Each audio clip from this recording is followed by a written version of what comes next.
I'm in the last location of this circuit that we're running. This is going to be the very end of it. You can see the one up there. That is the start of our circuit, and now it's going to end up back right here. So first thing I'm doing is taking a measurement in between the purlins. The company that we got the lights from actually gave me a light schematic. They mapped it out for my shop, and I'm within like inches of what they actually laid it out to be, but I'm just kind of centering them off the purlins so that it puts it evenly throughout what I'm figuring the shop's going to be, and as close to these walls as we can be, as close to the center as we can be. So what I'm doing is just taking a measurement from this one, 11 feet. Now I'm going to come back this direction, and now I'm going to go to where 11 feet is as well. And so this is my first one, this is my second one. Now I'm going to just center between the two of those. That's 1, 2, 3, 4, 5.5 inches. So I know I'm going to be 2 3/4. So 1, 2 3/4 puts us actually in the center. That's a real simple way to find the center of something rather than trying to get from end to end and then cutting that in half. Just bring it across two different areas that are hopefully going to cross each other, make a mark at the same distance from each of those. So they were each 11 feet, and then I just centered between my two new lines I created. We're not building a watch, but we do want it to look nice. The next step is going to be drilling our hole so that we can put our eye bolt to hang our lights with. So I bought eye bolts that were just at least a 1/4 inch shank. This is a 1/4 head, but realistically, this is only, I think, a 1/2 inch opening. A 3/4 inch opening would have been a little bit better, but it still works just fine. So we start off by putting the nut that comes on it. I put that all the way to the bottom. Then I put a 1/4 inch washer. Then we put another washer on top. And then the secondary nut that I bought is a nylock nut. And it's locking nut so that this won't ever come undone. So it does require a little more force to lock it up in place, but it'll at least hold forever. I pre-made all of my junction boxes on the ground, so I wasn't fumbling with all of these take-alls and boxes and stuff up here. It just made more sense. So I built 6 of them, and all of them are the same except for 2 of them. All of them have wire coming in and then going back out, and then a take-all for the light itself. So they all typically have 3. Power is going to come in from this side, and we're going to connect it, and then the actual light itself we're going to connect in through this one. So I only needed 2 on this one, and one of the other ones for the switch leg ended up with 4 of them. But for the most part, they're pretty simple, pretty basic. One thing to note is that if you are going to be doing these lights yourself, if you don't have outlets for them to plug into and you want to hardwire them like I'm doing, every single junction has to be in a junction box and it has to be covered. That is code, and ultimately you want to do it that way anyway, so everything's protected and not vulnerable. So all of ours have had junction boxes, and then we just mount those together.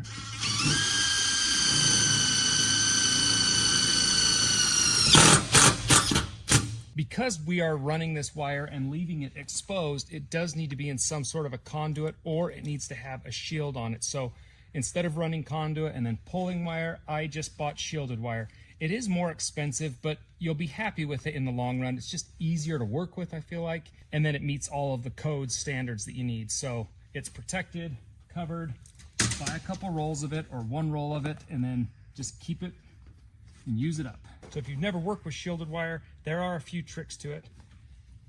If you're kind of stripping off some of this, you just kind of bend it and then unravel it a little bit.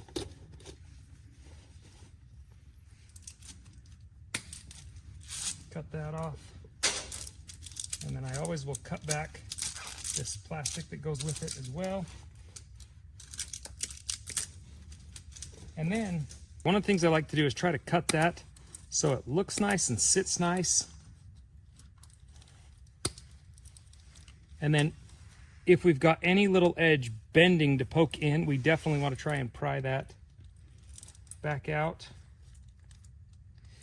because that will work like a knife going straight into our wire when we clamp it. You will need, if you're going to be using this aluminum shielded wire, you need these little short stoppers. So they just go around the wire and then they tuck in like so. This protects the wire from this sharp edge that you just cut. This is required on all junctions. With our short stop in and our wire stripped back, we're ready to feed it into our junction box. And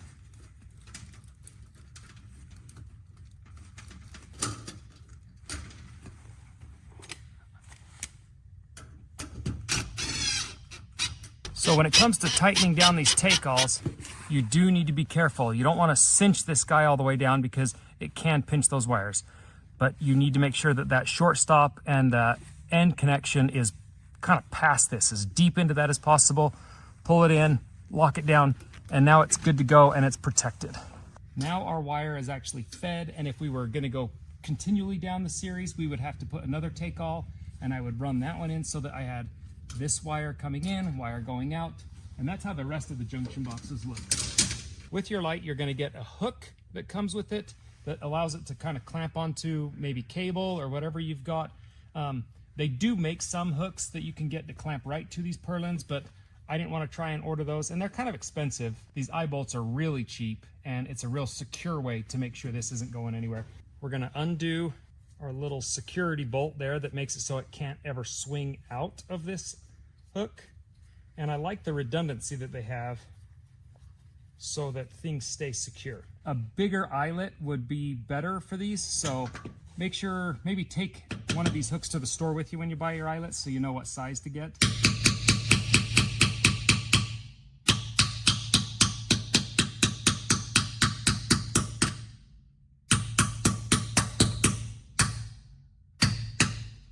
I don't mind that it's really tight because that does kind of make it so that the light won't swing too much if wind's coming through. We do get quite a bit of wind, so it at least helps hold that light a little more rigid. So then put your security bolt back. There is another security screw inside of the threads that thread to your hook, so you'll have to back that out, but you definitely want to make sure that guy's in place so that your light doesn't in any way spin or fall or work itself loose. And once that guy's secured and tight, we definitely need to put that security screw back in so it pins it to those threads and won't come undone. So between the two, it's not going to really come off that ceiling, but the company does send these, I guess I call them earthquake cables, but they're just another redundant safety protocol that allows this light to not, hopefully, ever fall from the ceiling. If this for some reason goes bad, this will catch it.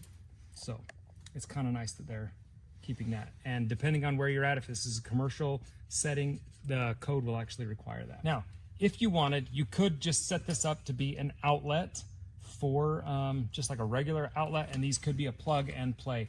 I didn't want to do that, mostly because I know I'm never going to get back up here and undo it. I don't want the vulnerability of it.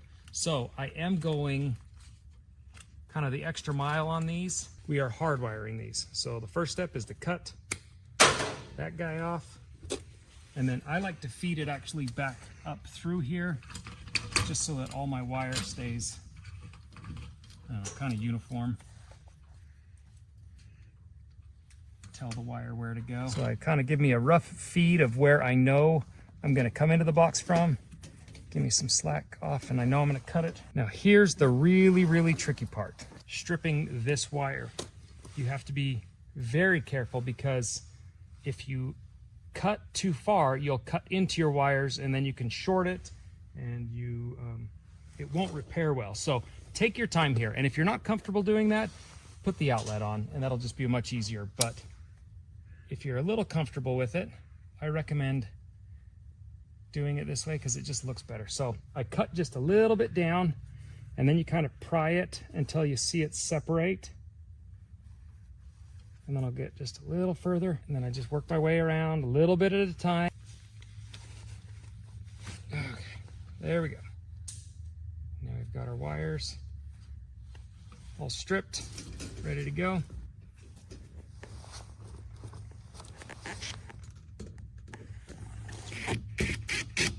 We need that to be snug and secure, but again, we don't want to pinch it too tight because then you can possibly short out wires. Because this is a stranded wire, this is a solid copper wire. These are stranded wires. Because this is stranded wire, you want to twist it and bind it together on itself really well. Make sure it looks as much like a single strand as you can. You're gonna do that to all three, and then we can actually start connecting them. My order of operations is always ground first. It doesn't matter, there's no right or wrong way, but it's my standard order of operations so that I verify that I'm wiring the right thing to the right side. When you're wire nutting stranded to solid, especially if you've got multiple solid wires, I like to stick the stranded piece into the wire nut all the way. And then I slide it over top of the stranded or the solid strand. And that usually guarantees that both are not only stuck in here or bonded really well, but they're also guaranteeing that it's bare metal against bare metal in there. Once again, stranded all the way into the wire nut. And then I go over the top of the solid strand.